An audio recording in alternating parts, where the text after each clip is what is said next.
Hello, everyone. The decades leading up to Ronald Reagan's presidency were years of unprecedented social and political organizing around civil rights issues at all levels of American society. Women's rights and feminism became household words in the 1960s and 70s, and depending on your household, the words were spoken with hope or with disdain.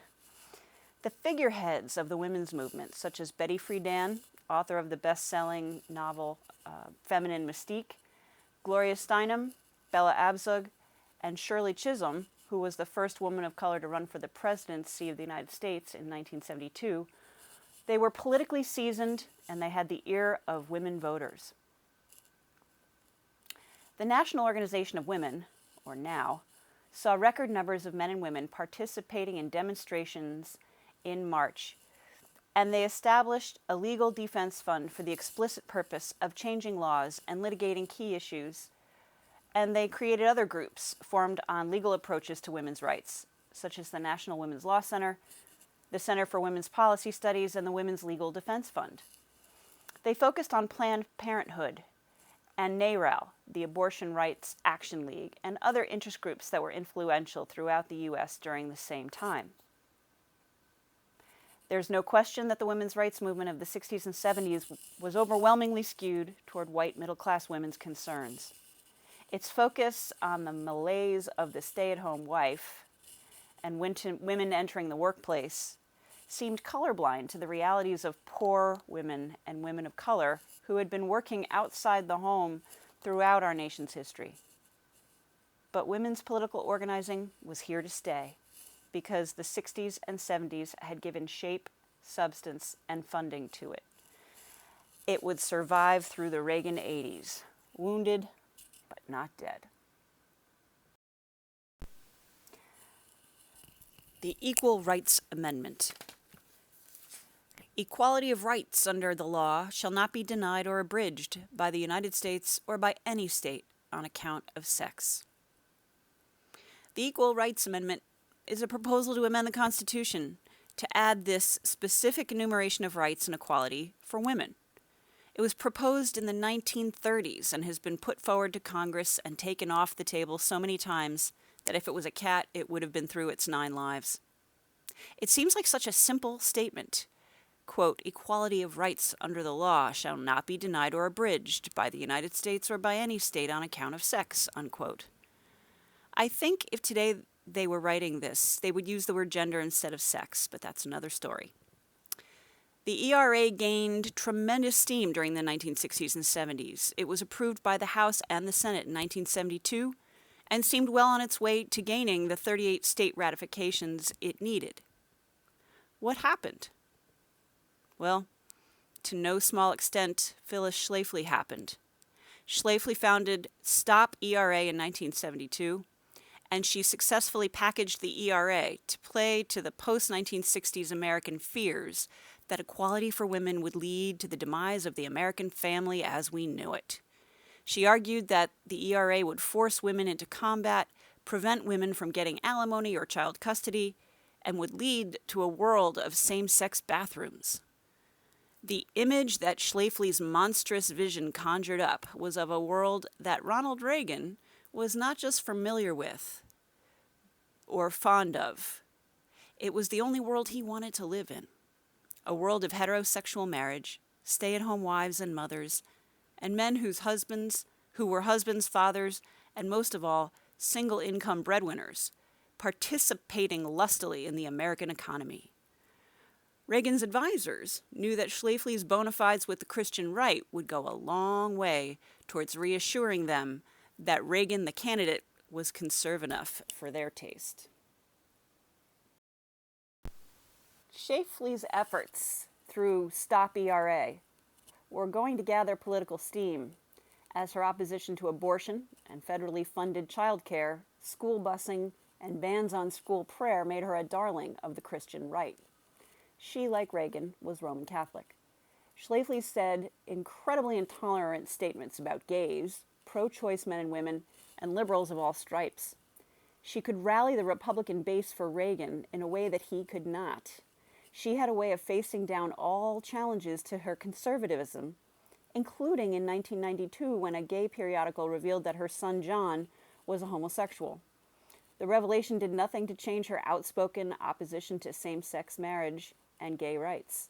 Strangely, her son defended his mother and participated in her views and her politics. But this union of Schlafly's political maneuvering and public persona as the champion of the home and hearth of heterosexual marriage and anti-feminism with the Reagan presidency brought the opposition to the reforms of the 1960s from the Jerry Falwell moral majority, which gained significant influence in the 80s, and significant influence over the Reagan presidency, although not total and not always. Ronald Reagan won his elections in a landslide twice.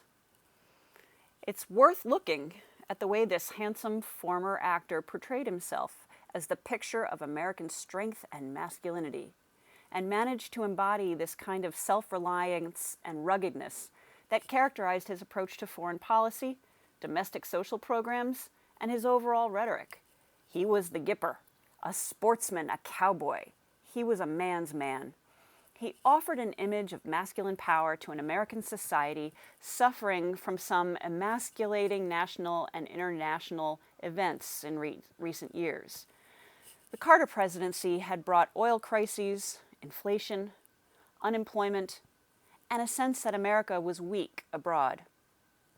The most significant crisis of strength in the Carter presidency was perhaps the Iranian hostage crisis, and Carter's failure to negotiate a release or stage a successful rescue of the hostages in Iran for 44 days wore at America's sense of bravado.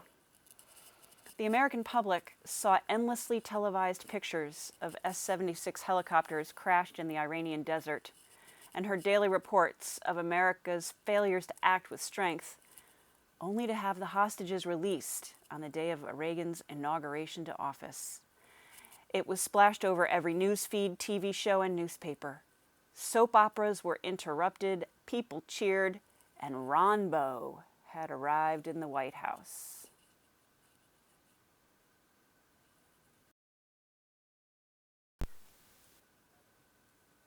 A contemporary article in Rolling Stone magazine quotes Joseph Hertzberg, a Washington psychiatrist who studied the psychology of politics.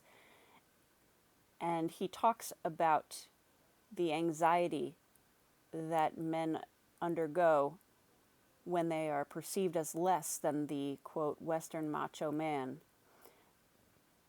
Reagan is that macho man with a smile on his face, quote, a man who is on top and who knows how to enjoy it. He doesn't have the uprightness that a lot of men have these days. He doesn't seem threatened by women, unquote. This sense of strength, in part, was in opposition to what the new right in America saw as the decline of masculinity in the U.S. after the hippies and commies and rioting of the 60s.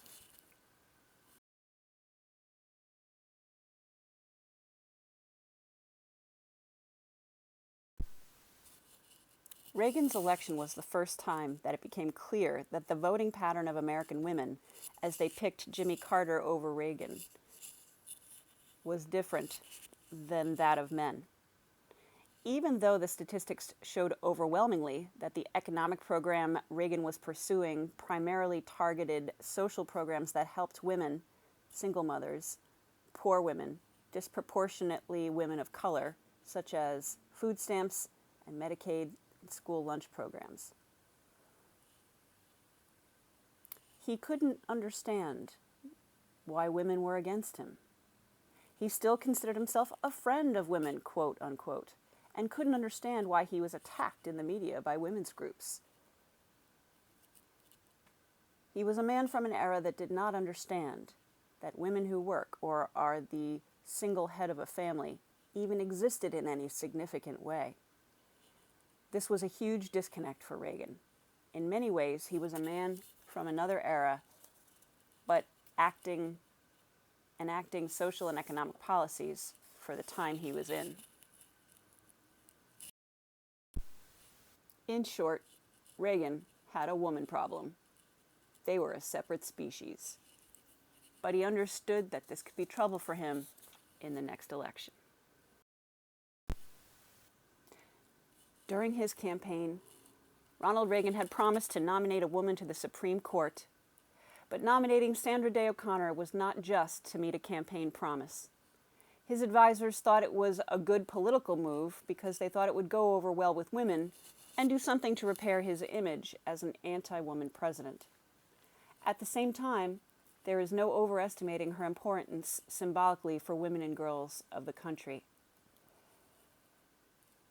And just because she's a woman doesn't mean all women were thrilled with her nomination. Interestingly, women's groups on the left were thrilled with her nomination, but Christian right groups were dismayed. She was seen as not conservative enough, as during her time in the Senate in Arizona, she had supported ratifying the ERA and had voted to strike down anti-abortion laws in the state. However, what the court and the country would soon learn is that her careful and narrow judicial reasoning behind these decisions put her above politics on the right and the left. As for Reagan's concern about O'Connor's stance on abortion, it is said that in a personal conversation, she told the president that she was personally against it, and that, according to him, was enough for him. When the Christian right came at him to tear down the nomination, Reagan was surprisingly entrenched in the fight to save O'Connor's nomination. He went to the mat for her, while trying to assuage the concerns of Republican congressmen and senators regarding her position on abortion. Reagan's public rhetoric against abortion was strong, and he did nominate pro-life candidates to positions in the government, such as C. Everett Koop as Surgeon General. But he saw these as, quote, social issues, unquote, and he was focused on the economy and foreign policy. By nominating Sandra Day OConnor, Reagan took a small step in distancing himself from the heated heart of the Christian right.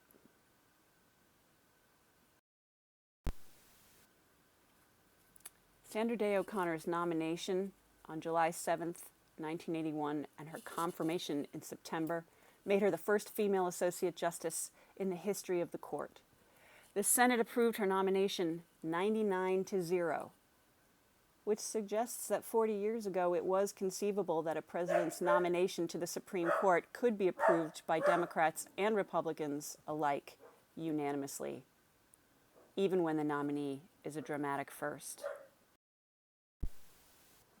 The history of the Supreme Court decisions during Sandra Day OConnor's time on the court is fascinating, and the cases in which she played a pivotal role, both in the majority opinion, a swing vote, and minority concurring opinions, is so long and so interesting it should be a presentation all of its own.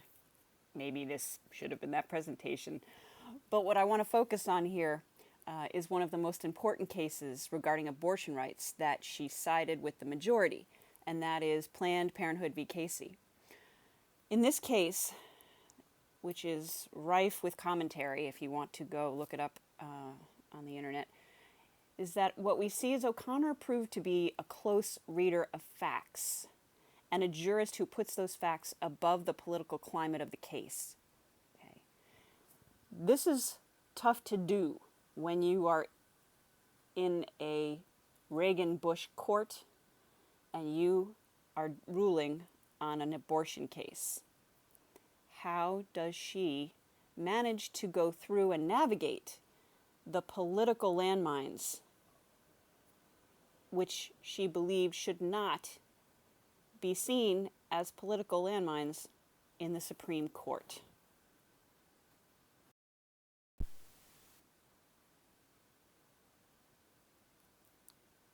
As part of the foundation on which O'Connor built her case in deciding with the majority in Planned Parenthood v. Casey, she relied on stare decisis, the idea that the precedents in this case, specifically Roe v. Wade, are clear, and they have already decided the case.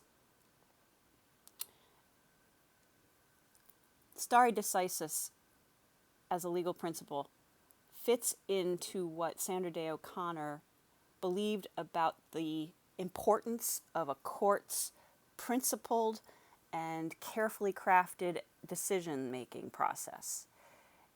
In a quote from this case, she says, "Thus, the court's legitimacy depends on making legally principled decisions under circumstances in which their principled character is sufficiently plausible to be accepted by the nation."